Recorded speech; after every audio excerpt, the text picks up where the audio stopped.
and welcome back to my channel. My name is Emily and I hope you all are doing awesome. Today we've got another video in my Pride Month video series talking about various LGBTQIA+ identities. And today we have our last video talking about sexual orientations in which people experience little to no sexual attraction. Remember that sexuality is a spectrum ranging from people who experience sexual attraction to people who do not experience sexual attraction. We've already discussed people who only experience sexual attraction once specific conditions are met, and people who find they fall somewhere in between experiencing normative sexual attraction and experiencing no sexual attraction. Today we're going to be talking about the end of the spectrum in which people do not experience sexual attraction under any circumstances. The sexual orientation that describes people who do not experience normative sexual attraction is called asexual. Plain and simple, people who identify as asexual, or ace, do not experience sexual attraction. Asexuality is not the same as celibacy. Celibacy is a conscious choice to not have sex, regardless of whether or not you experience sexual attraction. Asexuality describes an inherent part of who someone is. It describes a lack of sexual attraction, not a conscious choice to not have sex. We've talked about this before, but it's worth noting again that not experiencing sexual attraction is a sexual orientation. Remember that sexual orientation describes how a person experiences sexual attraction. Asexual describes a pattern of attraction in which a person consistently does not experience sexual attraction.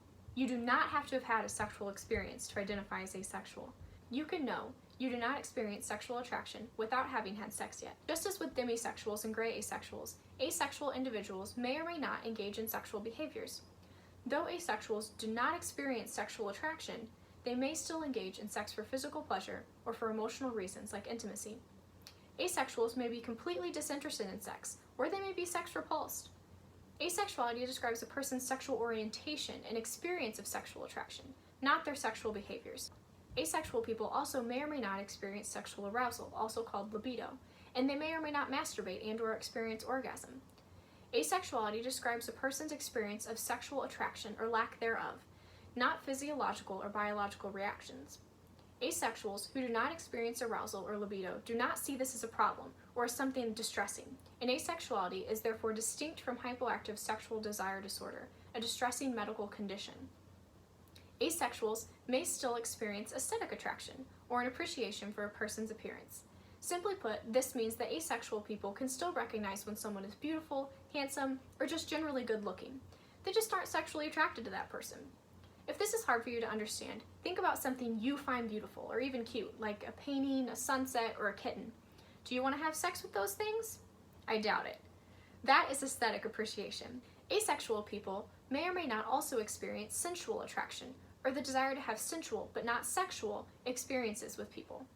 Sensual experiences include things like cuddling, holding hands, kissing, hugging, caressing, or other forms of physical affection.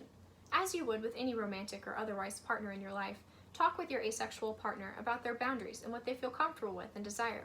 Some asexuals may be super cuddly, while others may not be. Some may even be open to sex, while others may be totally against it or even disgusted by it. Learn and respect their boundaries just as you would with any other partner. Some asexuals may masturbate but not desire partnered sex. Some asexuals may experience little to no sexual arousal but still be open to or even enjoy partnered sex. Some asexuals who are open to sex choose to add the label of sex neutral or sex positive. If they enjoy partnered sex, they may also use the label sex favorable. Asexuals who do not desire and are not open to partnered sex may use the label of sex negative or say they're sex repulsed if sex completely disgusts them. Asexuality is not a phase, and asexual people are not broken, inhuman, or traumatized.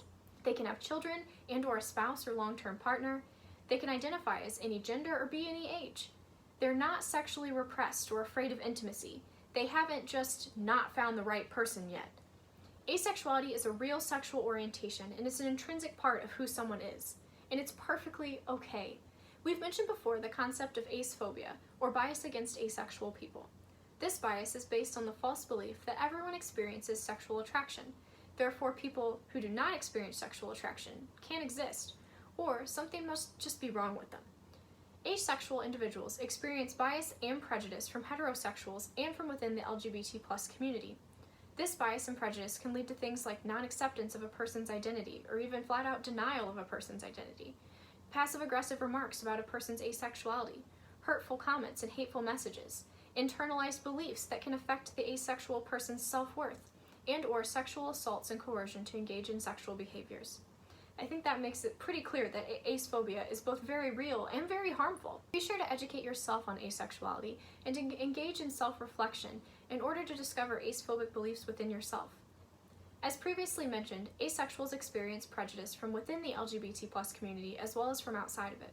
Some individuals believe that asexuals are not oppressed enough to be considered LGBT+, or are too similar to heterosexuals to be LGBT+. I personally do believe that asexuals are LGBT+, and here's why.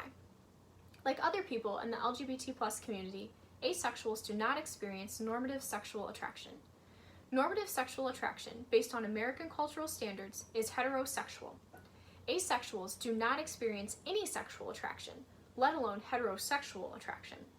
Just as we discussed when we talked about demisexuality and gray asexuality, asexuals can have romantic partnerships with people of any gender, regardless of if they experience sexual attraction to that person or not. Romantic attraction describes a person's desire to have a romantic relationship with someone.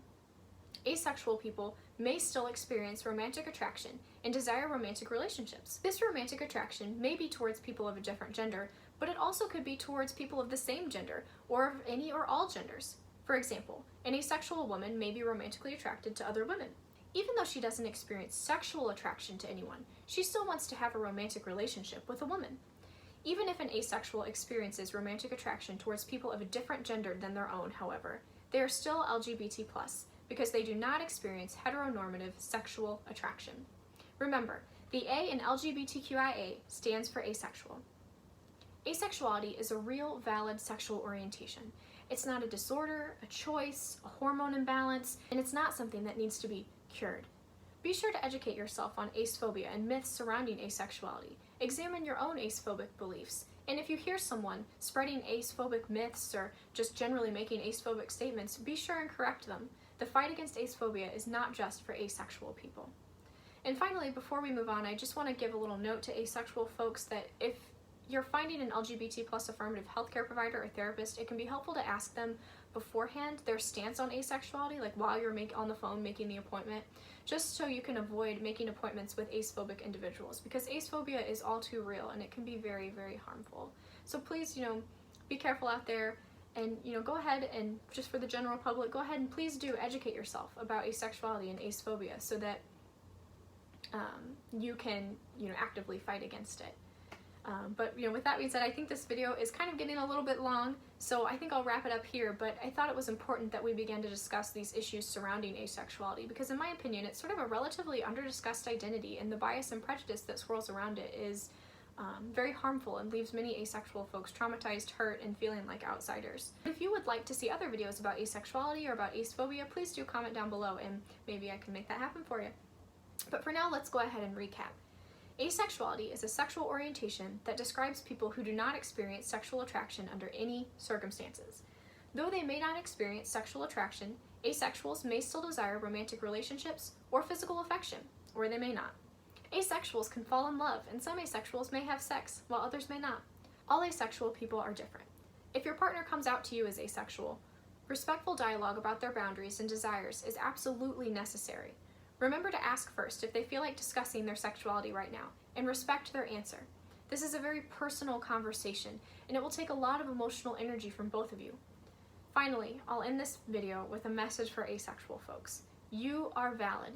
Whether you have sex or not, masturbate or not, are aromantic or not, you are valid, you are good, your orientation is real.